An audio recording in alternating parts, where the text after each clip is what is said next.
പകരം അങ്ങ് ചന്ദ്രനിൽ നഗരം നിർമ്മിക്കും. അതെ, ഭൂമിക്കപ്പുറവും കീഴടക്കാൻ ഒരുങ്ങുകയാണ് എലോൺ മസ്ക്. ചൊവ്വയിൽ മനുഷ്യനു വേണ്ടി ദീർഘകാല വാസസ്ഥലം ഒരുക്കുന്ന പദ്ധതിയായിരുന്നു മസ്കിന്റെ സ്പേസ് എക്സ് ആദ്യം തീരുമാനിച്ചിരുന്നത്. എന്നാൽ ഇതിന് മാറ്റം വരുത്തിക്കൊണ്ടാണ് പുതിയ തീരുമാനം.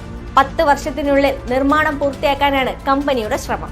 ചൊവ്വ എന്ന് പറഞ്ഞു നടന്ന മസ്ക് തന്റെ തീരുമാനം മാറ്റാനും ഒരു കാരണമുണ്ട്. ചന്ദ്രനിലേക്ക് ഓരോ 10 ദിവസം കൂടുമ്പോഴും യാത്ര ചെയ്യാനാകും. 2 ദിവസത്തെ സമയം മാത്രമാണ് ഇതിനാവശ്യമായി വരുന്നത്. എന്നാൽ 26 മാസത്തിൽ ഒരിക്കൽ മാത്രമേ ചൊവ്വയിലേക്ക് യാത്ര ചെയ്യാൻ സാധിക്കൂ. 6 മാസമാണ് ഇതിനായി എടുക്കുന്ന കാലതാമസം. മാത്രമല്ല, മനുഷ്യരാശിയുടെ പുരോഗതിക്കും ഈ ദൗത്യം ഏറെ ഗുണം ചെയ്യുമെന്നാണ് മസ്കിന്റെ വാദം. ഇടയ്ക്കിടയ്ക്ക് ശാസ്ത്രലോകത്തെ ഞെട്ടിച്ചുകൊണ്ട് മസ്ക് രംഗത്തെത്താറുണ്ട്. 2024 തന്നെ ചൊവ്വയിലേക്ക് പറക്കുമെന്ന് മസ്ക് 2016 പറഞ്ഞിരുന്നു. ഇങ്ങനെ ഇപ്പൊ പോകും എന്ന് പറയാറുണ്ടെങ്കിലും ഇതുവരെ പോയിട്ടില്ല. ചന്ദ്രനിലേക്കുള്ള യാത്രയും അതുപോലെയാകുമോ എന്ന ചർച്ചയും സോഷ്യൽ മീഡിയയിൽ നടക്കുന്നുണ്ട്.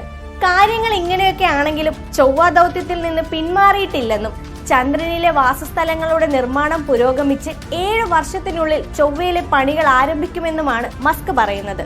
ചുരുക്കി പറഞ്ഞാൽ, താമസിക്കാൻ നഗരം, ഹണിമൂണിന് ഹോട്ടൽ, അങ്ങനെ മനുഷ്യവാസം ഉറപ്പാക്കുന്നവയെല്ലാം അങ്ങ് ബഹിരാകാശത്തേക്കും എത്തുകയാണ്.